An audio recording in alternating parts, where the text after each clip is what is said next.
చాందిని ఇంకా పూజ అక్క చెల్లెళ్ళు. పేరుకి చాలా ఆస్తి ఉంది, కానీ నా అనేవాళ్ళు చాందిని ఇంకా పూజకి ఎవ్వరూ లేరు. తమ చిన్న వయసులోనే తల్లిదండ్రి చనిపోతారు. అప్పటి నుంచి చాందినియే చెల్లికి అమ్మాయి పెంచుతుంది. తరువాతి కొద్ది రోజులకి చాందినితో రమేష్ అనే వ్యక్తితో పెళ్ళవుతుంది. రమేష్ ఇల్లరికం రావడానికి ఒప్పుకుంటాడు. రమేష్ మనసులో కేవలం ఒకే ఒక ఉద్దేశం ఉంది, తను ఇంత ఆస్తికి వారసుడిని కాబోతున్నాను అని.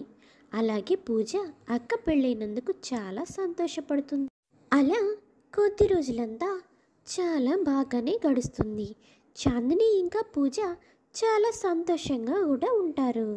ఒకరోజు రమేష్ ఫోన్లో ఇలా మాట్లాడుతూ ఉంటాడు.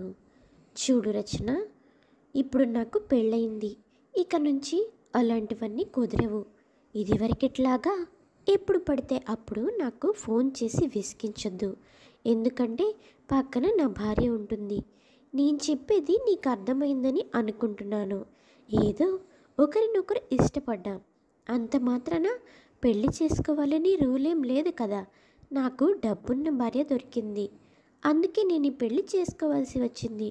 నువ్వు కూడా మంచి డబ్బున్న వ్యక్తిని చూసి పెళ్లి చేసుకో. సరే, నేను ఉంటాను. ఇంతలో అక్కడికి చాందిని వస్తుంది. ఏమైందండి, ఎవరితో ఫోన్ మాట్లాడుతున్నారు? నన్ను ఇంక వదిలేయి, వేరేది చూసుకో, పెళ్లి చేసుకో అని ఏదేదో మాట్లాడుతున్నారు. నాకంతా సగం సగంగానే వినపడింది. ఏంటండి? అదేం లేదు చాందిని, నాకు పెళ్ళై కొద్ది రోజులే అవుతుంది కదా. ఇంకా ఆఫీస్కి రమ్మని మా ఆఫీస్లో మేనేజర్ గారు ఫోన్ చేసి చెప్తున్నారు. అదే చెప్తున్నాను, మీకు కూడా కొత్తగా పెళ్ళైతే తెలుస్తుందండి నా బాధ అని. ఇంకా కొద్ది రోజులు సెలవు ఇమ్మంటే ఇవ్వరే, అందుకే నన్ను వదిలేయండి అని చెప్తున్నాను. ఇంతలో నువ్వు వచ్చేసావు. అయ్యో, ఇంత చిన్న విషయానికి మీరెందుకండి ఇంతలా బాధపడుతున్నారు? ఆఫీస్కి వెళ్ళిరండి. ఆఫీస్కి వెళ్ళి వచ్చిన తర్వాత నాతో గడపడానికి మీకు చాలా సమయం ఉంటుంది కదా. ఎందుకు అనవసరంగా చేతిలో ఉన్న ఉద్యోగాన్ని పోగొట్టుకోవాలి? ఆయన చెప్పేది కూడా మీ మంచి కోసమే కదా. రేపటి నుంచి జాబ్కి వెళ్ళండి అని చెప్తుంది చాందిని అమాయకంగా. సరే చాందిని, నువ్వు చెప్పావు కాబట్టి రేపటి నుంచి నేను ఆఫీస్కి వెళ్తాను అని పైకి చాందినితో అన్నప్పటికీ మనసులో ఇలా అనుకుంటూ ఉంటాడు రమేష్. అమ్మయ్య, ఈ రోజు నుంచి ఉద్యోగం సాకుతో నేను రచనని కలిసి వచ్చే పని చాలా సులభమవుతుంది. పాపం పిచ్చి చాందిని, తనే నాకు అవకాశాన్ని ఇచ్చింది నేను రచనని కలవడానికి. అలా ఇంట్లో తెలియకుండా రమేష్ రచనని కలుస్తూ ఉంటాడు. ఇక ఇంటి విషయానికి వచ్చే రమేష్, చాందిని ఇంకా పూజ అందరూ కలిసిమెలిసి చాలా సంతోషంగా ఉంటారు. రమేష్ కాస్త కూడా తనపై అభిమానం లేకుండా, తనకు అనుమానం కూడా రాకుండా భార్యపై ఎప్పుడూ ప్రేమ ఉన్నట్టు నటిస్తూ ఉంటాడు. ఒకరోజు చాందిని పూజతో ఇలా అంటుంది. చూడు పూజ, నేను భోజనం అంతా సిద్ధం చేశాను. నేను అన్నీ డైనింగ్ టేబుల్ మీద పెడుతూ ఉంటాను. ఇంతలో నువ్వు వెళ్ళి మీ బావగారిని భోజనానికి పిలుచుకుని రమ్మా. నా బంగారు చెల్లి చెప్పిన మాట వింటుంది అంటుంది. పూజ బావా బావా అని కేకలు వేస్తూ రమేష్ గదిలోకి వస్తుంది. కానీ గదిలో రమేష్ ఉండడు. కానీ అక్కడ రమేష్ ఫోన్ రింగ్ అవుతున్న శబ్దం మాత్రం వినిపిస్తూ ఉంటుంది పూజకి. అప్పుడు పూజ, అయ్యో బావ వాష్రూమ్లో ఉన్నట్టున్నాడు, నేను ఒక్కసారి ఈ ఫోన్ ఆన్ చేసి ఎవరు ఫోన్ చేశారో చూస్తాను అని ఫోన్లో ఉన్న వాట్సాప్ ఓపెన్ చేసి అందులో వచ్చిన ఫొటోస్ చూసి ఒక్క క్షణం నిర్గంతపోయి అలాగే నిలబడిపోతుంది. ఛీ, బావ ఇలాంటి వాడా? వేరే అమ్మాయితో సంబంధం పెట్టుకుని కూడా మా అక్కని పెళ్లి చేసుకున్నాడా? అసలు ఈ ఫోటోలు చూస్తే మా అక్క బ్రతికే ఉంటుందా అని తనలో తను అనుకుంటుంది. అప్పుడే రమేష్ వాష్రూమ్లోంచి బయటికి వస్తాడు. ఆగు బావా, నిన్నొక విషయం అడుగుతాను, చెప్పు. ఈ ఫోన్లో ఫొటోస్, వీడియోస్ ఇంకా ఏవేవో చండాలంగా ఉన్నాయి. ఆ ఫొటోస్లో నీ పక్కన నీతో అంత చనువుగా ఉన్న ఆ అమ్మాయి ఎవరు? మర్యాదగా చెప్పు బావా, లేదంటే ఇప్పుడు ఈ ఫోన్ తీసుకెళ్ళి మా అక్కకి చూపిస్తాను. ఆ తర్వాత నీ ఇష్టం. ఓ అదా, ఆ అమ్మాయి మా కాలేజ్లో నా కాలేజ్ మేట్. ఆ అమ్మాయికి నేనంటే చాలా ఇష్టం. ఎన్నిసార్లు నువ్వంటే నాకు ఇష్టం లేదని చెప్పినా మళ్ళీ మళ్ళీ నా దగ్గరికే వస్తుంది. అందుకే ఆ అమ్మాయిని నేను పెళ్లి చేసుకోకుండా మీ అక్కని పెళ్లి చేసుకున్నాను. ఆ అమ్మాయికి ఇప్పుడు తనని పెళ్లి చేసుకోలేదన్న కోపంతో నన్ను ఎలాగైనా సరే బ్యాడ్ చేయాలని ఇలా ఫొటోస్ వీడియోస్ అన్నీ కల్పించి మరీ పంపిస్తుంది. నువ్వు అదంతా నిజమని నమ్ముతున్నావా పూజ? నమ్మకు, అదంతా గ్రాఫిక్సే. అవన్నీ ఒరిజినల్ కానే కావు.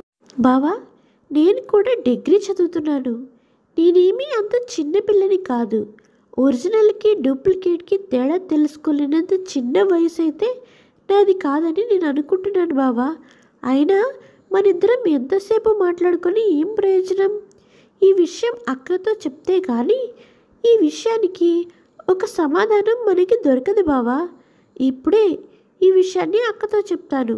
నువ్వేమన్నా చెప్పదలుచుకుంటే అక్కతోనే మాట్లాడు అని అంటుంది పూజ. ఎందుకు పూజ అలా మాట్లాడుతున్నావు? ఇప్పుడు ఈ విషయాన్ని మిక్కతో చెప్పవలసినంత అవసరం ఏముంది? కావాలంటే ఈ రోజు నుంచి ఆ అమ్మాయి ఫోన్ నెంబర్ నేను బ్లాక్ చేస్తాను. ఆ అమ్మాయితో అస్సలే మాట్లాడను. నన్ను నమ్ము పూజ. బావా, నేను కూడా డిగ్రీ చదువుతున్నాను. నేనేమీ అంత చిన్న పిల్లని కాదు. ఒరిజినల్కి డూప్లికేట్కి తేడా తెలుసుకోలేనంత చిన్న వయసు అయితే నాది కాదని నేను అనుకుంటున్నాను బావా. అయినా మనిద్దరం ఎంతసేపు మాట్లాడుకొని ఏం ప్రయోజనం? ఈ విషయం అక్కతో చెప్తే కానీ ఈ విషయానికి ఒక సమాధానం మనకి దొరకదు బావా. ఇప్పుడే ఈ విషయాన్ని అక్కతో చెప్తాను. నువ్వేమన్నా చెప్పదలుచుకుంటే అక్కతోనే మాట్లాడు అని అంటుంది పూజ. సరే బావా, మా అక్క మొహం చూసి ఈ ఒక్కసారికి నేను దీన్ని ఇష్యూ చేయకుండా వెళ్ళిపోతున్నాను. కానీ నువ్వు ఇంకా లైఫ్లో ఆ అమ్మాయితో మాట్లాడనని నాకు మాట ఇస్తే కానీ నేను ఇక్కడి నుంచి వెళ్ళను. ఓ అంతే కదా. సరే పూజ, నేను నీకు ఇప్పుడే మాటిస్తున్నాను. నేను ఇంకా జన్మలో ఆ అమ్మాయితో మాట్లాడను. మీ అక్కకు అన్యాయం చేయను. సరేనా అని అంటాడు రమేష్. సరే అని ముభావంగా తల ఊపి అక్కడి నుంచి వెళ్ళిపోతుంది పూజ. తరువాత కొద్ది రోజులకి మళ్ళీ రమేష్ రచనతో ఫోన్ మాట్లాడుతూ ఉంటాడు. రచన, నీకెన్నిసార్లు చెప్పాను, పదే పదే ఫోన్ చేసి నన్ను విసిగించకు. ఎవరైనా నీ ఫోన్లో నీ నెంబర్ చూశారంటే నాకు చాలా ప్రాబ్లం అవుతుంది. నీకు చెప్పాను కదా, ఆస్తి కోసమే నేను ఈ పెళ్లి చేసుకున్నాను అని.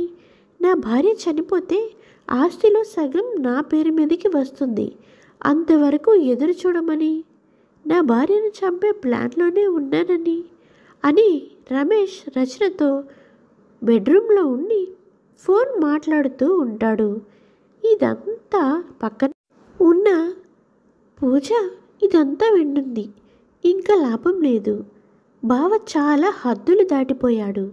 ఇప్పుడు వెంటనే ఈ విషయాన్ని అక్కతో చెప్పాలి అనుకుంటుంది. ఇంతలో చాందిని ఏదో ఫోన్ కాల్ మాట్లాడుతూ ఉంటుంది. నా దగ్గరే ఉందండి. సరే, మీరు చెప్పిందంతా నాకు అర్థమైంది.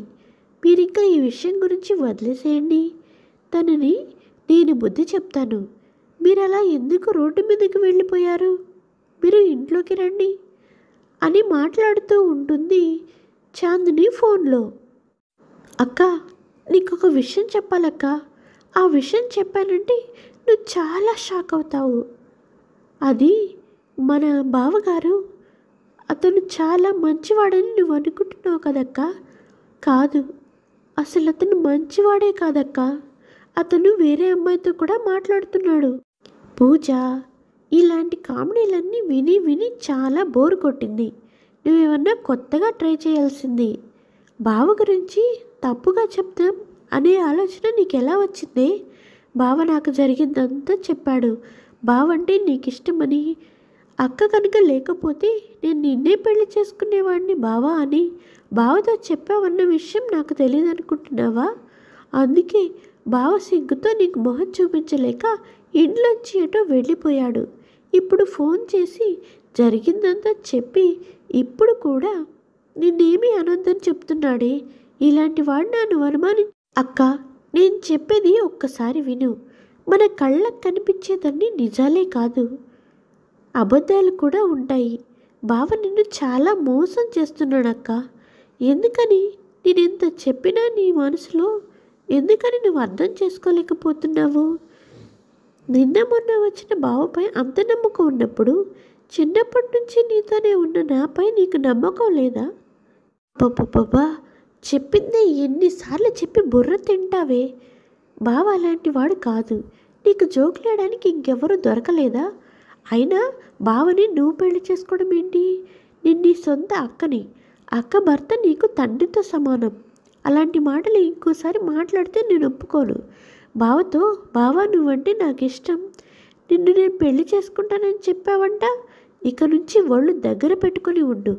కాలేజీ ఇల్లు అంతే, బయట ఫ్రెండ్స్ని కలవడానికి కూడా వెళ్ళడానికి లేదు అని అంటుంది చాందిని. అక్క, నేనేదో చెప్దామని వస్తే నువ్వేదో మాట్లాడుతున్నావు. నాకు అర్థమైంది మొత్తానికి ఇక్కడేదో పెద్ద స్కామే జరిగిందని. కానీ రోజులు మాత్రం మనుషులకి మంచి చెడు అన్నీ నేర్పిస్తాయక్క. కొద్ది రోజులు గడిచిపోతే బావ ఎలాంటి వాడో నీకే తెలుస్తుంది. అప్పటి వరకు నేను నిన్ను ఎలాంటి ఇబ్బంది పెట్టనక్క. పైగా ఇంకొక విషయం, బావ చెప్పినవన్నీ అబద్ధాలే. నిజంగా బావ నాకు తండ్రితోనే సమానం. బావ గురించి నేను ఎలాంటి తప్పుడు ఆలోచన చేయలేదక్క. సరేలే, ఇప్పుడు నేనేమన్నానని? పద వెళ్ళి భోజనం చేద్దాం. అలా వాళ్ళిద్దరూ మాట్లాడుకుంటూ ఉండగా రమేష్ అక్కడికి వస్తాడు. ఏంటి చాందిని, పూజని నా కోసం నువ్వు తిడుతున్నావా? నీ చెల్లంటే నీకెంత ప్రేమ, అలాంటి నీ చెల్లిని, నీ భర్తని ఏదో ఒక మాట ఉందని కొడుతున్నావు, తిడుతున్నావా? నేను ఇది నమ్మలేకుండా ఉన్నానే. చూసావక్క, బావ ఎలా నక్క వినయాలు చూపిస్తున్నాడు. బావ అసలు ఎక్కడికి వెళ్ళలేదు. బావ అసలు ఎక్కడికి వెళ్ళాడంటే అది నీకు చెప్తే నువ్వు తట్టుకోలేవక్క. దాని మాటలేమీ మీరు పట్టించుకోకండి.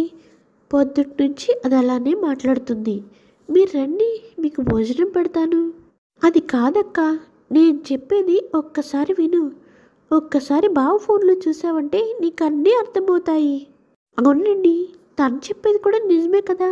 ఒక్కసారి మీ ఫోన్ ఓపెన్ చేసి ఫోన్లో ఉన్న గ్యాలరీలో ఫొటోస్, వీడియోస్, వాట్సప్ అన్నీ చూస్తాను. తన అనుమానం కూడా తీరిపోతుంది కదా. తనకి కూడా ముద్దొస్తుంది మీలాంటి మంచి వ్యక్తిని అపార్థం చేసుకున్నందుకు. అవును చాందిని, మీ చెల్లి చెప్పిన మాటలు విని నన్ను అనుమానిస్తున్నావు కదా. సరేలే, ఇదిగో ఫోన్ లాక్ తీసి వస్తున్నాను. చూడు, ఇప్పుడు ఈ ఫోన్ కనుక నువ్వు చూసి చెక్ చేసావంటే మీ చెల్లి చెప్పిన మాటలు నమ్మి నన్ను నువ్వు అనుమానించినట్లే. ఒక్కసారి ఫోన్ చెక్ చేసే ముందు ఆలోచించుకొని చెయ్యి. వెంటనే చాందిని, ఇప్పుడు ఫోన్ చెకింగ్ లేదు, ఏమీ లేదు. మీకోసం భోజనం సిద్ధం చేశాను. ఇంకా ఈ గొడవని ఇక్కడే వదిలేసి ఇద్దరూ కలిసి భోజనానికి రండి అని చెప్పి చాందిని అక్కడి నుంచి వెళ్ళిపోతుంది. చూసావా పూజ, మీ అక్క చేతే నిన్నెలా చీకొట్టించాను. నాతో పెట్టుకుంటే అంతే. ఈ రోజు నుంచి నీ కళ్ళ ముందే నేను రచనని కలవడానికి వస్తూ ఉంటాను. కావాలంటే నన్ను వెళ్లకుండా ఎలాగైనా ఆపుకో. ఈరోజు నువ్వు తప్పించుకొని ఉండొచ్చు బావా, కానీ ఏదో ఒక రోజు మా అక్క చేతిలో నువ్వు దొంగగా దొరక్కపోవు. నీ సంగతి నేను చెప్పకపోను. అప్పుడు వెంటనే రాజేష్ ఇలా అంటాడు. చూడు పూజ, ఇలాంటివి ఎన్ని చేస్తే ఈ స్టేజ్లో ఉన్నానంటావు? అంత ఈజీగా నీకు దొరుకుతానా? నీకు దమ్ముంటే నన్ను రెడ్ హ్యాండెడ్గా పట్టుకొని మీ అక్కకి అప్పగించు. అప్పుడు ఒప్పుకుంటాను పూజ ఈజ్ ద గ్రేట్ ఉమెన్ అని. నువ్వు అదే మాట మీద ఉండు బావా. నీకు రోజులు చాలా దగ్గర పడ్డాయిలే. కేవలం ఆస్తి కోసమే మా అక్కని పెళ్లి చేసుకున్నావని, మా అక్కని చంపాలనుకుంటున్నావని ఇవన్నీ నేను చూశాను.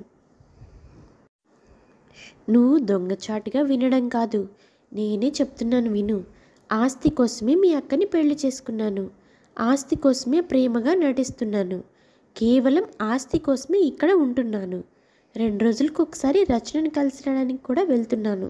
ఇప్పుడు ఏం చేసుకుంటావో చేసుకో అని పూజకి సవాల్ విసురుతాడు రమేష్. పూజ కూడా రమేష్కి సవాల్ విసురుతుంది. నిన్నెలాగైనా సరే మంచి వ్యక్తి కాదని మా అక్క దగ్గర రుజువు చేస్తానని. మరుసటి రోజు రమేష్ రచనతో ఫోన్ మాట్లాడుతూ ఉంటాడు. నేను చెప్పాను కదా, ఈరోజు ఎట్టి పరిస్థితుల్లోనూ నిన్ను కలవడానికి వస్తాను. నువ్వు మాత్రం పొరపాటును కూడా ఇక్కడికి రావద్దు. నువ్వు వచ్చావంటే మన ప్లాన్ మొత్తం చెడిపోతుంది అని కంగారుగా మాట్లాడుతూ ఉంటాడు. ఇంతలో చాందిని అక్కడికి వస్తుంది. ఏంటండి అంత కంగారుగా ఫోన్ మాట్లాడుతున్నారు? ఆఫీస్ ఫోనా? అర్జెంటుగా వెళ్ళాలా? అబ్బా, నీలాంటి అర్థం చేసుకునే భార్య దొరికినందుకు నేను ఎంత అదృష్టవంతుడినో చాందిని. అవును, ఆఫీస్ ఫోను. అర్జెంట్ వర్క్ ఉంది. ఈ నైట్ అంతా ఆఫీస్లోనే వర్క్ చేయాలి. నేను వెళ్ళొస్తాను. నా కోసం ఎదురు చూడకుండా తినేసి పడుకో అని చెప్తాడు రాజేష్. అప్పుడు చాందిని, సరేనండి, అసలే నైట్ డ్యూటీ అంటున్నారు. మీ ఆరోగ్యం చాలా జాగ్రత్తగా చూసుకోండి. రాత్రుళ్ళు నిద్రపోకుండా ఉండాలి కదా. అలా రమేష్ చాందినిని మోసం చేసి రచనని కలవడానికి వెళ్ళి వస్తూ ఉంటాడు. ఒకరోజు చాందిని పూజని పిలుస్తుంది. పూజ చాందినితో ఇలా అంటుంది, ఏంటక్క, నీతో అర్జెంటుగా మాట్లాడాలని ఇలా ఇంటి వెనక్కి తీసుకొచ్చావు. వచ్చిన దగ్గర నుంచి ఒక్క మాట కూడా మాట్లాడట్లేదు. అసలు ఏమైందో చెప్పక్క. ఇంకా ఏం చెప్పమంటావు పూజ? మీ బావ నన్ను మోసం చేస్తున్నాడు. మీ బావ వేరే అమ్మాయితో సంబంధం పెట్టుకొని నన్ను దూరంగా పెడుతున్నాడు. రోజు ఆఫీస్ వర్క్ అని అదని ఇదని ఏదో ఒక సాకు చెప్పి ఎప్పుడూ తన దగ్గరే ఉంటున్నాడు. నాకు ఏం చేయాలో కూడా అర్థం కావడం లేదు. పిచ్చక్క, నేను ఇదే విషయాన్ని నీకు ఎన్నోసార్లు చెప్పాను, కానీ నువ్వు నన్ను నమ్మలేదు. అయినా ఇప్పుడు నీకు కూడా తెలిసిపోయింది కదా, ఇంకా ముసుగులో గుద్దులాట ఎందుకు? తనకి విడాకులు ఇచ్చేసాయి అక్క. ఏం మాట్లాడుతున్నావు పూజ? విడాకులంటే నీకు అంత ఈజీగా కనిపిస్తుందా? పెళ్ళిని తెగదెంపులు చేసుకోవడం అనేది చాలా పెద్ద విషయం తెలుసా? తప్పు చేశాడని భర్తని వదిలేయడం కాదు, ఆ భర్తని మార్చుకోవాలి. అదే నా ఉద్దేశం. దానికి నువ్వేదన్నా సహాయం చేస్తావని నీతో ఇలా మాట్లాడుతున్నాను, కానీ ఏదో విడిపోవాలన్న ఉద్దేశం మాత్రం నాకు లేదు. తెలిసి తెలియక చేసిన తప్పు అని తనంతట తానే ఒప్పుకొని క్షమాపణ అడిగేలా చేయాలి. దానికోసం ఏదన్నా ఐడియా ఉంటే ఇవ్వు. ఇంకొక విషయం, మీ బావ మంచివాడు కాదని నాకు ముందు నుంచే తెలుసు, కానీ నాకు తెలుసని ఆయనకు తెలిస్తే ఇంకా ఎక్కువ తప్పులు చేస్తా. అందుకే ఎప్పుడూ మీ బావ మంచివాడు కాదనే విషయం నాకు తెలుసని నీ దగ్గర చెప్పలేదు. అదంతా సరే అక్క, ఇంతకీ బావ తప్పు చేస్తున్నాడని ఎలా నిరూపించాలి? బావకి బుద్ధి ఎలా చెప్పాలి? ఆ అమ్మాయి ఎవరో తెలిస్తేనే కదా మనం ఏదైనా చేయగలం. అవునక్క, నాకొక ఆలోచన వచ్చింది. బావ చెప్పాడు ఆ అమ్మాయి తన క్లాస్మేట్ అని. బావ వాళ్ళ క్లాస్మేట్స్ ఎవరన్నా కలిసి రచన అడ్రస్ కావాలంటే ఇస్తారు కదా, అలా వెళ్ళి తనని కలిసి వస్తానక్క. నేను అసలు విషయం ఏంటో తెలుసుకుంటాను. సరే పూజ, నువ్వు జాగ్రత్త. కానీ మనకి విషయం తెలిసిందని ఆయన్ని మార్చడానికి ప్రయత్నాలు చేస్తున్నామనే విషయం మాత్రం ఆయనకు తెలియకూడదు. ఆ విషయాన్ని బాగా గుర్తుపెట్టుకో.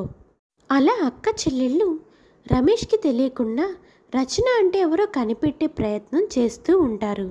దాని ద్వారా తమ భర్తకి బుద్ధి చెప్పాలి అని. ఇది ఇవాల్టి కథ. ఈ కథ ఇంకా కొనసాగుతుంది. ఈ కథ కనుక మీకు నచ్చినట్లయితే please like, share and subscribe చేసుకోండి. ఇంకా మరెన్నో వీడియోస్ కోసం please subscribe to Telugu stories. చాలామంది మన కథలు చూస్తున్నారు కానీ సబ్స్క్రైబ్ చేసుకోవడం లేదండి. ఒక చిన్న లైక్ కూడా ఇచ్చేసేయండి. అత్తాకోడళ్ళ సంక్రాంతి ముగ్గు. చాందిని ఇంకా కాంతమ్మ ఇద్దరు అత్తాకోడళ్ళు. చాందినికి కొత్తగా పెళ్ళవుతుంది. కాంతమ్మ చాలా మంచిది, కోడల్ని చాలా బాగా చూసుకుంటుంది. ఇంకా చాందిని కాంతమ్మ ఇద్దరూ కలిసి ఇంటి పని వంట పని అన్నీ కలిసిమెలిసి చేసుకుంటూ చాలా సంతోషంగా ఉంటారు. చాందిని కూడా అత్తగారిని బాగా అర్థం చేసుకుంటారు. ఒకరోజు కాంతమ్మ కొడుకు రాజేష్ తల్లి దగ్గరికి ఫోన్ తీసుకొని వచ్చి ఇలా అంటాడు, చూడమ్మా, మా అత్తగారు నీతో ఏదో మాట్లాడాలని ఫోన్ చేశారు. అందుకే ఫోన్ తీసుకొని నీ దగ్గరికి వచ్చాను. ఇదిగో ఒక్కసారి మాట్లాడు అని తల్లికి ఫోన్ ఇస్తాడు.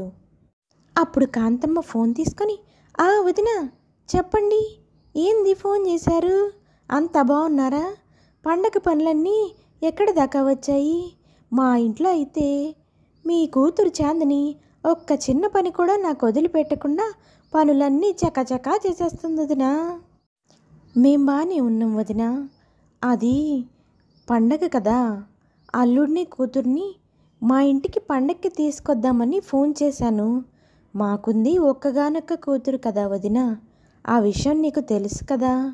అందుకనే నువ్వన్న దాంట్లో తప్పేం లేదు వదినా. కాకపోతే చాందిని లేకపోతే నాకు ఇక్కడ ఒక్క క్షణం కూడా ఏమీ తోచదు. పైగా నాకుంది ఒక్కగానొక్క కొడుకేనాయే. కొడుకు కోడలు ఇంట్లో లేకుండా నాకు మాత్రం ఏం దోస్తుంది చెప్పు? పండగ పూట వాళ్ళు నా ఇంట్లో ఉండాలాయే. పైగా వాడికి పండగకి 3 రోజులే సెలవులు ఉంటాయంట. మరి ఏం చేయమంటావు వదినా? నువ్వే చెప్పు. వదినా, నా కూతుర్ని వదిలి ఉండలేనని నువ్వన్న మాటకి నాకు చాలా సంతోషంగా ఉంది. కానీ పండక్కి నా కూతురు నా దగ్గర ఉండాలని నాకు కూడా అనిపిస్తుంది కదా వదినా. నువ్వే ఆలోచించి ఏదో ఒక నిర్ణయం తీసుకొని చెప్పు. సరే వదినా, అట్టాగైతే పండక్కి 3 రోజులు సెలవులు ఉన్నాయి కదా, 2 రోజులు మా ఇంట్లో, 1 రోజు మీ ఇంట్లో ఉంటారు పిల్లలు. నువ్వేమంటావు? అలాగే వదినా, మీ ఇష్టమే నా ఇష్టం. అలాగే మొదటి 2 రోజులు మీ ఇంట్లో, 2వ రోజు సాయంత్రం బయలుదేరి 3వ రోజు మా ఇంట్లో ఉంటారు.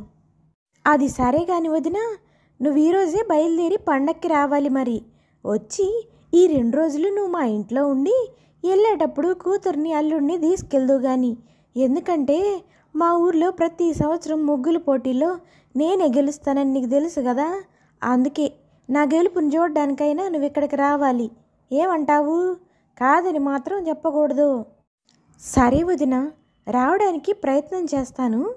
చాందినితో చెప్పండి మీ అమ్మ వస్తుందని. ఎందుకంటే తనకి ఏదైనా అవసరమైతే ఏం కావాలో చెప్తే నేను వచ్చేటప్పుడే తీసుకొని వస్తాను. వదినా, నువ్వు నా కోడలికి ఏమీ తీసుకురావాల్సిన పని లేదు. చాందినికి ఇక్కడ ఏ లోటు లేదు. తనకి ఏది కావాలన్నా చూసుకోవడానికి నేనున్నాను. దాని భర్త ఉన్నాడు. నువ్వు ప్రశాంతంగా బయలుదేరా వదినా. నాకు చాలా సంతోషంగా ఉంది వదినా. నా కూతుర్ని తల్లిలా ప్రేమించే అత్త దొరికినందుకు. నా కూతురి గురించి నువ్వు ఒక్కొక్క మాట చెప్తుంటే అది అక్కడ ఎంత సంతోషంగా ఉందో అర్థమవుతుంది. అందుకే ఫోన్ చేసి ఇంతసేపు అయినా చాందిని ఎలా ఉంది అనే మాట నేను అడగలేదు. ఎందుకంటే నువ్వు దానికి అత్తవు కాదు, తల్లివి. సరే వదిన, నేను ఈరోజు సాయంత్రమే బయలుదేరి వస్తాను. ఆ తర్వాతి రోజు కాంతమ్మ రాజేష్తో ఇలా మాట్లాడుతుంది. ఈరా రాజేషు, ఈ సంవత్సరం ముగ్గుల పోటీలో నాకు ఫస్ట్ ప్రైజ్ ఖచ్చితంగా వస్తుందంటావా? ప్రతి సంవత్సరం నాకే కదా ఫస్ట్ ప్రైజ్ వస్తుంది. కానీ ఈ సంవత్సరం ఒక కిరికిరుందిరా. ప్రతి సంవత్సరం ఫస్ట్ వస్తున్నాను కాబట్టి, పైగా 6 సంవత్సరాలు పూర్తి కావడంతో ఈ సంవత్సరం నేను ముగ్గులు వేయకూడదని ప్రెసిడెంట్ గారు చెప్పారా. మరి మన ఇంట్లో నుంచి ముగ్గుల పోటీల్లోకి ఎవరు వెళ్ళాలంటావు? ఇంకెవరో ఎందుకు వెళ్తారమ్మా? నీ కోడలైన చాందినియే వెళ్తుంది. కాకపోతే దానికి నీ అంత మంచిగా ముగ్గులు వేయటం రాదు కాబట్టి దానికి ప్రైజ్లేం రాకపోవచ్చు. అయినా నువ్వేం నిరుత్సాహపడకమ్మా. ఖచ్చితంగా చాందిని ముగ్గుల పోటీలో మాత్రం పాల్గొంటుంది. నా బాధ అంతా ఒక్కటేరా. ప్రతి సంవత్సరం ముగ్గుల పోటీలో నేనే ఫస్ట్ ప్రైజ్ తెచ్చుకునేదాన్ని. ఈ సంవత్సరం నాకు అవకాశం లేకుండా పోయింది. ఏం చేయాలో అర్థం కావడం లేదు. కోడలికేమో ముగ్గులు రావు. దాన్ని పోటీలో నిలబెట్టినా కూడా ప్రయోజనం ఉండదు. ఏం చేయాలో అర్థం కావట్లేదురా. ఒకసారి ప్రెసిడెంట్ గారిని అడిగి నేనే ముగ్గుల పోటీలో పోటీ చేస్తానని చెప్తాను. ఆయన ఏమంటారో మరి. ఏంటమ్మా నువ్వు ఇన్ని సంవత్సరాల నుంచి ఫస్ట్ ప్రైజే తీసుకుంటున్నావు కదా, ఒక్క సంవత్సరం వేరే వాళ్ళు ప్రైజ్ తీసుకుంటే ఏమవుతుంది? చాందినికి ముగ్గులు రావు, ముగ్గుల పోటీకి పంపించను అంటున్నావు. ప్రెసిడెంట్ గారు నిన్ను పోటీల్లో పాల్గొనొద్దు అంటున్నారు. ఇంకా వదిలేసేయమ్మా, ఇలాంటివి జరుగుతూనే ఉంటాయి. నువ్వు చెప్పినంత తేలిగ్గా నా మనసు ఒప్పుకోవడం లేదురా. ప్రతి సంవత్సరం ఫస్ట్ ప్రైజ్ తీసుకునేదాన్ని ఈ సంవత్సరం ఖాళీగా కూర్చొని పక్కన వాళ్ళేసే ముగ్గులు చూడాలంటే నా మనసు అంతా అదోలా ఉంటుంది. నీకు చెప్పినా అర్థం కాదులే ఇవన్నీ ఆడవాళ్ళ విషయాలు. ఇంతలో ప్రెసిడెంట్ గారు కాంతమ్మ ఇంటికి వస్తారు. ఏంటండి కాంతమ్మ గారు, ఈ సంవత్సరం మీరు పాల్గొనడం లేదని అసలు ముగ్గుల పోటీ వైపు రావడమే మానేశారు. అక్కడికి వచ్చి ఏర్పాట్లన్నీ చూసుకోవాలి కదా. మీరు కూడా మన ఊరి పెద్దల్లో ఒక ఆవిడే కదా. మరి ఇలా ఉన్నారేంటండి బాబు మీరు పోటీ చేస్తేనే మీరు అక్కడికి వచ్చి అక్కడ పరిస్థితులన్నీ చూస్తారా? లేకపోతే ఊరి పెద్దగా అక్కడికి వచ్చి పనులు చేయరా అండి? అబ్బే అదేం లేదు ప్రెసిడెంట్ గారు, మేమేమద్దాం అనుకున్నాము, అంతలోకే మీరే వచ్చారు. సరే కాంతమ్మ గారు, మీరు ఈ సంవత్సరం ముగ్గుల పోటీకి జడ్జిగా ఉండండి. మీ స్థానంలో మీ కోడలు చాందినిని ముగ్గుల పోటీలో పాల్గొనమని చెప్పండి. ఏమంటారు? ఈ విషయం చెప్పడానికే మీ ఇంటి వరకు వచ్చానండి. నాదేముందండి, ముగ్గు వేయాల్సింది అమ్మాయి కదా. అమ్మాయి విషయం కనుక్కొని అమ్మాయి నిర్ణయం ఏందో దాని ప్రకారం నేను చెయ్యాలి. దానికి ముగ్గులు వచ్చో రాదో మళ్ళీ నేను మాట ఇచ్చానంటే అది చాలా ఇబ్బంది పడుతుంది కదా. అందుకే దాన్ని ఒకసారి పిలిచి అడుగుతాను. ఇంతలో అక్కడికి చాందిని వస్తుంది. ఏమ్మా, మీ అత్తగారు ఈ సంవత్సరం ముగ్గుల పోటీలో పాల్గొనడం లేదు. నీకు తెలుసు కదా, గత 7-8 సంవత్సరాలుగా మన ఊర్లో ముగ్గుల పోటీలో మొట్టమొదటి స్థానం మీ అత్తగారిదే. ఈ సంవత్సరం మీ అత్తగారి బదులు నిన్ను ముగ్గుల పోటీలో అభ్యర్థిగా నిలబెడదామనుకుంటున్నాను. ఆ విషయం నిన్ను అడగాలని ఇక్కడికి వచ్చాను. మీ అత్తగారేమో మా కోడలిని అడిగి చెప్తాను అంటుంది. నీ నిర్ణయం ఏంటో చెప్తే నీ పేరు కూడా ముగ్గుల పోటీల్లో రాసుకొని వెళ్తానమ్మా. ప్రెసిడెంట్ అంతలా అడగడంతో కాంతమ్మ కాదనలేకపోతుంది. సరేనండి, మా కోడలు కూడా ముగ్గుల పోటీలో పాల్గొంటుందిలేండి. కాకపోతే మా కోడలికి అంతగా ముగ్గులు రావు, కొంచెం చిన్న చిన్న ముగ్గులే వేస్తుంది. మీరు ఫస్ట్ ప్రైజ్ వేరెవరికన్నా ఇవ్వండి, నాకు ఎలాంటి ఇబ్బంది లేదు అని చెప్పి కాంతమ్మ ప్రెసిడెంట్ని అక్కడి నుంచి పంపించి వేస్తుంది. చాందిని కూడా మౌనంగా లోపలికి వెళ్ళిపోతుంది. ఆ తర్వాత కొద్దిసేపటికి చాందిని వాళ్ళమ్మ సుజాత వస్తుంది. అప్పుడు చాందిని ఇలా మాట్లాడుతుంది. అమ్మా, బాగున్నావా? ఎన్ని రోజులు అవుతుందమ్మా నిన్ను చూసి. నువ్వు పండక్కి మా ఇంటికి రావడం నాకు చాలా సంతోషంగా ఉందమ్మా. ఇక్కడే ఉండమ్మా, ఇప్పుడే వెళ్ళి నీకు తాగడానికి కాఫీ కానీ టీ కానీ తీసుకొని వస్తాను. నువ్వు అత్తయ్యతో మాట్లాడుతూ ఉండు అని అంటుంది చాందిని. ఇప్పుడేం వద్దులే చాందిని, అయినా పక్కూరు నుంచి ఇక్కడికి 10 నిమిషాల్లో వచ్చాను. ఇంతలోకే నాకు దాహమేం అవ్వదులే. కానీ వదిన గారు, మీరు బాగున్నారా? ఏంటి సంగతులు? ఈ సంవత్సరం మీరు ముగ్గుల పోటీలో పాల్గొనడం లేదంట బయట అందరూ అనుకుంటున్నారు. ఏమైంది? ఎందుకని? అదేం లేదమ్మా, అత్తయ్య గారు 6 సంవత్సరాల నుంచి ఫస్ట్ ప్రైజ్ తీసుకుంటున్నారు కదా, అందుకని అత్తయ్య గారిని జడ్జిగా చేశారు. పైగా ఈ సంవత్సరం కొత్తగా వచ్చిన కోడళ్ళే ముగ్గులు వేయాలంట, అందుకే నా పేరు ఆ లిస్టులో రాసుకొని వెళ్ళారు ఇంతకుముందే ప్రెసిడెంట్ గారు వచ్చి అని సమాధానమిస్తుంది చాందిని. నా అయితే మీకు అసలు దిగులు పడాల్సిన అవసరం లేదు వదిన గారు. చాందిని కూడా ముగ్గులు చాలా బాగా వేస్తుంది.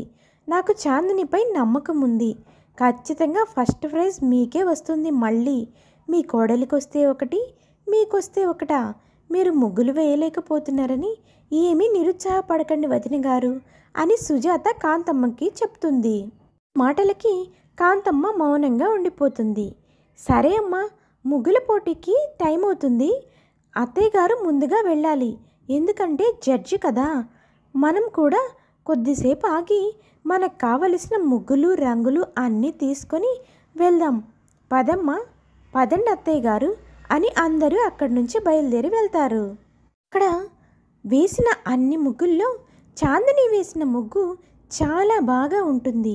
అప్పుడు కాంతమ్మ ఆశ్చర్యంతో, చాందిని, ఈ ముగ్గు నిజంగా నువ్వే వేసావమ్మా? చూడ్డానికి 2 కళ్ళు సరిపోవట్లేదే. ఈ ముగ్గు చూస్తుంటే నాకే ఆశ్చర్యంగా ఉంది. నువ్వింత బాగా ముగ్గులు వేయగలవా అని కాంతమ్మ ఆశ్చర్యంతో కొద్దిసేపు మాట్లాడకుండా ఆ ముగ్గునే చూస్తూ నిలబడిపోతుంది.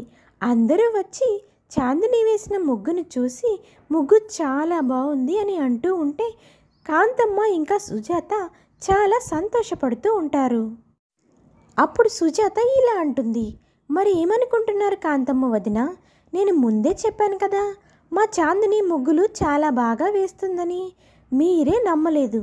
చూడండి ఎంత చక్కగా ముగ్గు వేసిందో నా కూతురు.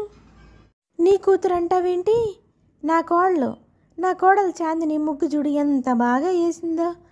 అత్తలోని టాలెంట్ అంతా కోడలికే వచ్చినట్టుంది. అందుకే ముగ్గు ఇంత బాగా వేసింది. రోజు నేను ఇంట్లో ముగ్గులు వేస్తుంటే చూస్తూ ఉంది కదా, అందుకే ఇంత బాగా ముగ్గు వేయగలిగింది. ఇంకా చూద్దాం, ఈ సంవత్సరం కూడా ఫస్ట్ ప్రైజ్ నా ఇంటికి రాక ఎక్కడికి పోతుందో అని కాంతమ్మ నవ్వుకుంటుంది. అలా కొద్దిసేపటికి జడ్జీలందరూ కలిసి అన్ని ముగ్గుల్ని చూస్తారు. అలాగే ప్రెసిడెంట్ గారు చాందిని ముగ్గుని కూడా వచ్చి చూస్తారు. అందరికీ చాందిని ముగ్గు బాగా నచ్చడంతో చాందినికి ఫస్ట్ ప్రైజ్ వస్తుంది. అలాగే తనకి కొన్ని బహుమతులు కూడా ఇస్తారు. ఇలా కాంతమ్మ ఈ సంవత్సరం కూడా ముగ్గుల పోటీలో గెలిచింది కోడలి కారణంగా. ఇది ఇవాల్టి కథ, సంక్రాంతి కోడలి కొత్త ముగ్గు. ఈ కథ కనుక మీకు నచ్చినట్లయితే please like, share and subscribe చేసుకోండి. రంగయ్య ఇంకా కాంతమ్మలకు 2 కూతుళ్ళు, కుసుమ ఇంకా చాందిని. రంగయ్య ఓ మధ్యతరగతి కుటుంబీకుడు. అతను తన కూతుళ్ళిద్దరికీ మంచి సంబంధం చూసి పెళ్లి చేయాలనుకుంటాడు. ఉన్న దాంట్లోనే అంగరంగ వైభవంగా పెళ్లి చేయాలని మంచి మంచి సంబంధాల కోసం ఎదురు చూస్తూ ఉంటాడు. అలా రంగయ్య తన కూతుళ్ళిద్దరికీ కొద్ది రోజుల్లోనే మంచి సంబంధం చూసి ఒకే ముహూర్తానికి 2 పెళ్ళిళ్ళు ఒక్కసారే చేస్తాడు. తర్వాత కూతుళ్ళిద్దరికీ పెళ్ళైన తర్వాత మొట్టమొదటిసారిగా వస్తున్న సంక్రాంతి పండక్కి కూతుళ్ళిద్దరిని తీసుకొని రావాలని కాంతమ్మ రంగయ్యతో ఇలా అంటుంది, ఏమయ్యా, అమ్మాయిలకి పెళ్ళైన తర్వాత వస్తున్న మొదటి పండగ కదా, వెళ్ళి అమ్మాయిల్ని అల్లుల్ని పండక్కి పిలిచి రావయ్యా. ఇంకా పండక్కి కొద్ది రోజుల సమయం ఉంది. నాకు తెలుసులేవే. అయినా పెళ్ళైన తర్వాత మొదటిసారి అమ్మాయి వాళ్ళ ఇంటికి వెళ్తున్నాను. ఇలా ఒట్టి చేతులతో వెళ్తే ఏం బాగుంటుంది? నువ్వు వాళ్ళ కోసం ఏదైనా 2 రకాల పిండి వంటలు చేసావంటే అవి తీసుకుని వెళ్ళి వాళ్లకు ఇచ్చి వాళ్ళని పండక్కి రమ్మని ప్రేమతో ఆహ్వానించి వస్తాను. అప్పుడు అందరూ చాలా సంతోషంగా పండక్కి వస్తారు. నువ్వేమంటావు? ఆ మాత్రం మర్యాదలు చేయాలని నాకు కూడా తెలుసులయ్యా. నువ్వేం కొత్తగా చెప్పక్కర్లా. ముందు పిండి వంటలు చేసిన తర్వాతే నిన్ను అమ్మాయి దగ్గరికి వెళ్ళి రమ్మని అడిగాను. నేను తల్లినయ్యా. తల్లి మనసు అర్థం చేసుకోవడం ఎవరి వల్ల కాదు. సరే ఆ పిండి వంటలన్నీ తీసుకొని వచ్చావంటే నేను ఇవాళే వెళ్ళి 2 పండక్కి రమ్మని ఆహ్వానించి వస్తాను. మళ్ళీ మన ఊరు నుంచి బస్సు వెళ్ళిపోతే మధ్యాహ్నం కానీ బస్సు రాదు అని రంగయ్య అక్కడి నుంచి కూతుళ్ళ దగ్గరికి బయలుదేరతారు. ముందు రంగయ్య పెద్దల్లుడి ఇంటికి వస్తాడు. పెద్దల్లుడు చాలా మంచివాడు. పెద్ద కూతురేమో కొంచెం గడుసుదే. వెంటనే, రండి మామయ్య గారు, రండి. మీరు మొదటిసారి మా ఇంటికి వచ్చారు. ఇంటి దగ్గర అందరూ బాగున్నారా అని అడుగుతాడు పెద్దల్లుడు రమేష్. బాగున్నాను బాబు, మీరెలా ఉన్నారు? ఏమ్మా కుసుమ, నువ్వెలా ఉన్నావమ్మా? ఇదిగో మీ అమ్మ నీ కోసం పిండి వంటలు పంపింది, తీసుకో అమ్మా. అయ్యి, అమ్మ నా కోసం పిండి వంటలు పంపిందా నాన్న? అదేంటి నాన్న, అమ్మ కొన్ని పిండి వంటలే పంపించింది. అమ్మకి నా గురించి తెలిసే నాకు కొన్ని ఎలా సరిపోతాయని కొన్నే పంపింది నాన్న. చూడు కుసుమ, ఎప్పుడు నీకు తిండికోలే. అలా మీ నాన్నగారిని నిల్చోబెట్టే మాట్లాడతావే. మీరు కూర్చోండి మామయ్య గారు, కుసుమ సంగతి మీకు తెలిసిందే కదా, దానికి కొంచెం తిండి పిచ్చి ఎక్కువ. అదేం పర్లేదులే బాబు. కుసుమ అమ్మ ఇప్పుడు కొన్నే పంపించింది. నేను మిమ్మల్ని పండక్కి ఇంటికి పిలవడానికి వచ్చానమ్మా.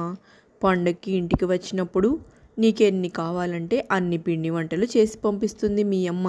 అల్లుడు గారు, మీకు పెళ్ళైన తర్వాత వస్తున్న మొదటి సంక్రాంతి పండుగ కదా, అందుకే మీరు తప్పకుండా పండక్కి మా ఇంటికి రావాలి. అయ్యో, మీరింతలా చెప్పాలా మామయ్య గారు? మేము ఖచ్చితంగా వస్తాము. కుసుమ అలా చూస్తూ నిలబడతావే, మీ నాన్నగారు ప్రయాణం చేసి వచ్చారు. తాగడానికి ఏమన్నా పెట్టి ఏమన్నా భోజనం సిద్ధం చెయ్యి. బే, ఇప్పుడు నాకు పెద్దగా ఏమీ వద్దు అల్లుడు గారు. అమ్మా కుసుమ, నాకు కొంచెం మజ్జిగుంటే తీసుకురమ్మా. నేను ఇక్కడి నుంచి చెల్లెలింటికి కూడా వెళ్ళాలి. వాళ్ళని కూడా ఇవాళే పండగకి రమ్మని ఆహ్వానించి రావాలి. అటు నుంచి అటే నేను ఇంటికి వెళ్ళిపోతానమ్మా. సరే మామయ్య గారు, మీరు జాగ్రత్తగా వెళ్ళిరండి. ఇంటికి వెళ్ళిన తర్వాత ఒక్కసారి ఫోన్ చేయండి, ఇంటికి జాగ్రత్తగా వెళ్ళారా లేదా అని. ఈ ఇంటి కుసుమ నువ్వు ఇలా ప్రవర్తిస్తున్నావు? కనీసం మీ నాన్నతోనైనా మంచిగా ఉండలేవా? ఇంటికి వచ్చిన కన్న తండ్రిని ఏ కూతురైనా సరే ఖాళీ కడుపుతో అలా పంపిస్తుందా చెప్పు? ఎప్పుడూ నాకెవరేం తెస్తారు, ఏం తినాలని చూడడమే కాదు, అప్పుడప్పుడు పక్కని వాళ్ళ ఆహారం గురించి కూడా పట్టించుకోవాలి. ఇంక నువ్వు ఎప్పుడు మారుతావో ఏమో. నన్నేం చేయమంటారండి? మీరు అడిగారు కదా, మా నాన్న కుదరదు, మా చెల్లి వాళ్ళ ఇంటికి కూడా వెళ్ళాలి, టైం అయిపోతుందని మజ్జిగతోనే సరిపెట్టుకున్నాడు. దానికి నన్నేం చేయమంటారు? అయినా మీతో ఎప్పుడూ ఉండేవాదనే కానీ అమ్మ నాకు ఇష్టమైన రవ్వ లడ్డూలు పంపించింది. నేను ముందు వెళ్ళి అవి తినాలి, తర్వాత మీతో మాట్లాడతాను అని కుసుమ అక్కడి నుంచి వెళ్ళిపోతుంది. రాజేష్ కుసుమ ఎప్పటికీ మారదు అని తిట్టుకుంటూ వెళ్ళిపోతాడు. ఇంకో పక్క రంగయ్య చిన్న కూతురింటికి వస్తారు. చిన్న కూతురు చాలా మంచి అమ్మాయి. వచ్చిన వెంటనే నాన్నని పలకరిస్తుంది. రా నాన్న రా, చాలా రోజుల తర్వాత ఈ చిన్న కూతురు నీకు గుర్తొచ్చిందా? పెళ్ళయి ఇంటికి పంపించావు, ఒక్కసారి కూడా నన్ను చూడ్డానికి రాలేదు. నెల రోజులవుతుంది. ఇంట్లో అందరూ బాగున్నారా నాన్న? అమ్మ వాళ్ళందరూ? బాగున్నారమ్మా. మిమ్మల్ని సంక్రాంతి పండక్కి పిలవడానికి వచ్చాను. వస్తూ అక్క దగ్గరికి వెళ్ళి అక్కని బావని పిలిచానమ్మా. ఇంకా మిమ్మల్ని పిలవడమే ఆలస్యం, అందుకే ఇక్కడికి వచ్చాను. ఇదిగో ఈ పిండి వంటలు మీ అమ్మ నీ కోసం చేసింది, ఇవి లోపలి పెట్టుకోమ్మా. అప్పుడు నిదానంగా సురేష్ ఇలా అంటాడు. ఏంటి మామయ్య గారు, బాగున్నారా? మా కోసం చాలా తినుబండారాలు తీసుకొచ్చినట్టున్నారు. కానీ అవన్నీ ఎక్కువ రోజులు నిలవ ఉండవు కదా. ఈసారి ఏదన్నా తీసుకొచ్చేటప్పుడు ఎక్కువ రోజులు నిలవ ఉండేటట్టు తీసుకురండి అని అంటాడు సురేష్. అప్పుడు రంగయ్యకి సురేష్ పిసినారితనం అర్థమవుతుంది. అలాగే అల్లుడు గారు, ఈసారి మీరు చెప్పినట్లే తీసుకొని వస్తాను అంటాడు రంగయ్య మొహమాటంతో. అనన్న కాళ్ళు చేతులు కడుక్కొని భోజనం చేద్దు గాని నీకోసం నేను ఏదైనా వెరైటీగా వంట చేస్తాను. బే, ఇప్పుడు అవేం వద్దమ్మా. మీరు తినడానికి ఏమి వండుకున్నారో నాకు అదే పెట్టు చాలు అంటాడు రంగయ్య. సురేష్ పైకి పిసినారితనంగా కనిపిస్తున్నా మనసులో చాలా మంచివాడు.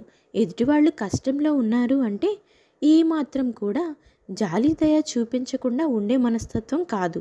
కాకపోతే ఎప్పుడూ డబ్బు పొదుపు చేయాలన్న ఆలోచన తప్ప తన తోటి వారికి సహాయం చేయకూడదు అనే ఆలోచన మాత్రం సురేష్లో ఉండదు. ఇలా రంగయ్య భోజనం చేసిన తర్వాత ఊరు బయలుదేరతాడు.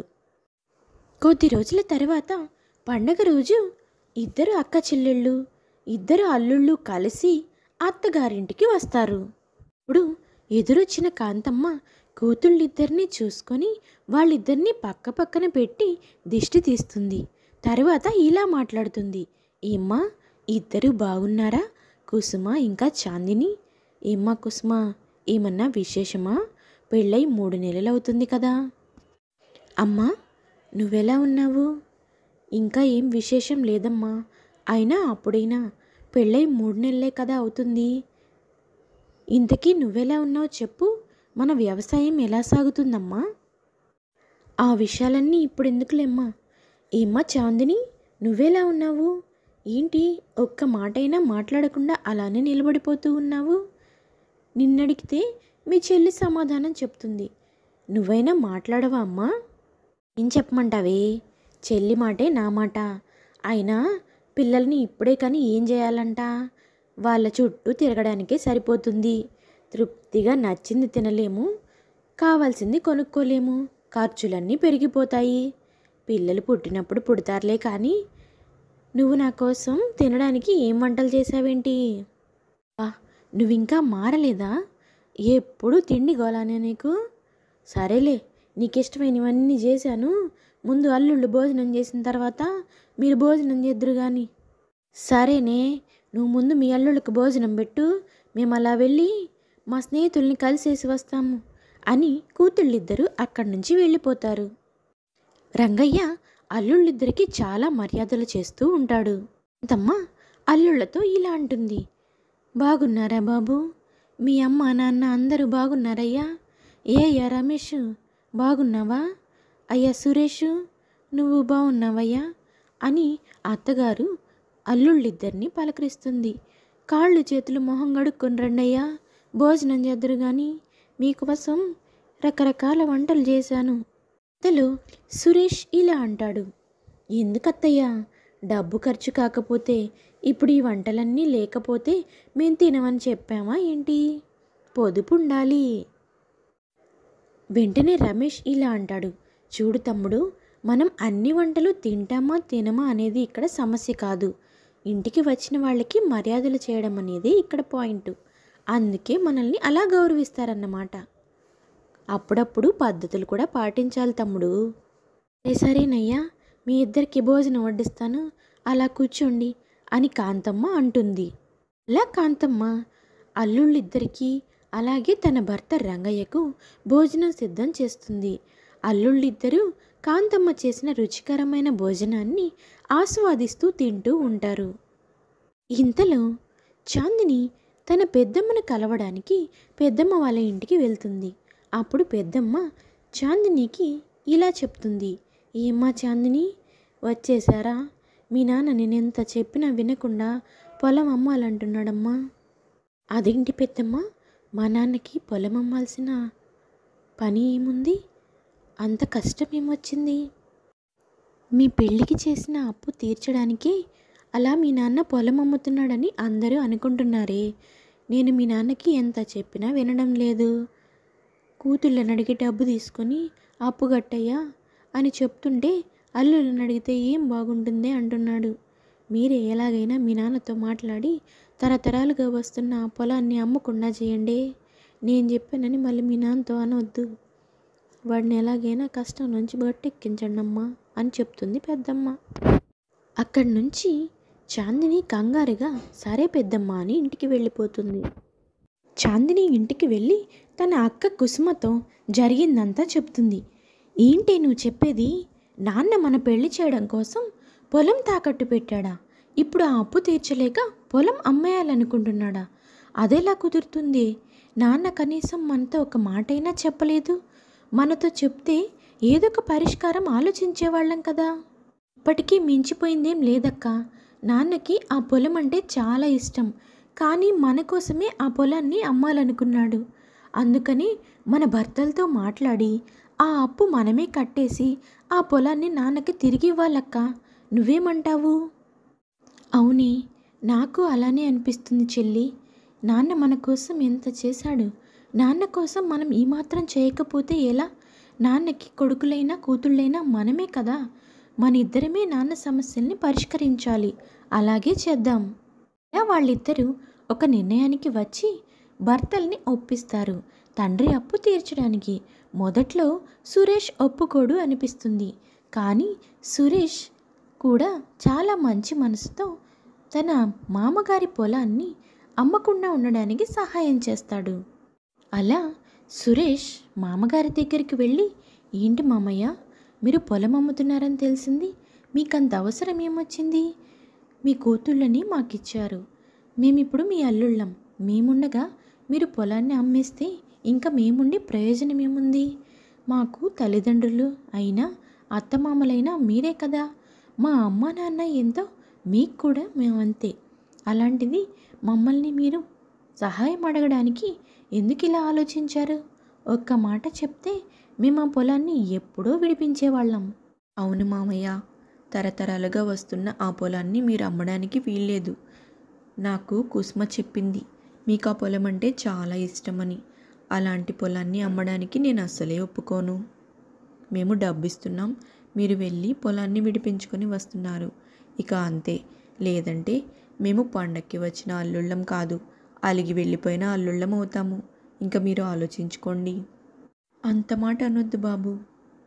ఏదో మిమ్మల్ని అడగడానికి మొహమాటంతో అడగలేకపోయాను, కానీ మిమ్మల్ని దూరం చేసుకోవాలని కాదు.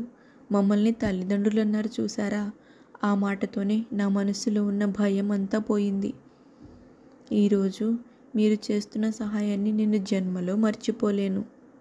వెంటనే కాంతమ్మ ఇలా అంటుంది, అవునయ్యా, నాకు మీలాంటి అల్లుళ్ళు దొరికినందుకు నేను చాలా అదృష్టవంతురాలిని. నా కూతుళ్ళకి మంచి భర్తలు వచ్చారు. మీరు చల్లంగా ఉండాలి అంటుంది కాంతమ్మ. అలా సంక్రాంతికి పండక్కి వచ్చిన అల్లుళ్ళు ఇచ్చిన డబ్బుతో మామగారు తల పొలాన్ని విడిపించుకుంటారు. ఇది ఇవాల్టి కథ. మనుషులు ఒకరికొకరు సహాయం చేసుకోవాలి, అప్పుడే బంధాలు బంధుత్వాలు నిలుస్తాయి. పండగల అంతరార్థం ఇదే. ఒకరినొకరు ప్రేమించుకోవాలి, ప్రేమాభిమానాలు పెంపొందించుకోవాలి, అలే బంధాలను నిలబెట్టుకోవాలి. ఆ రోజు నుంచి కాంతమ్మ ఇంకా తన ఇద్దరి కూతుళ్ళు చాలా సంతోషంగా ఉంటారు.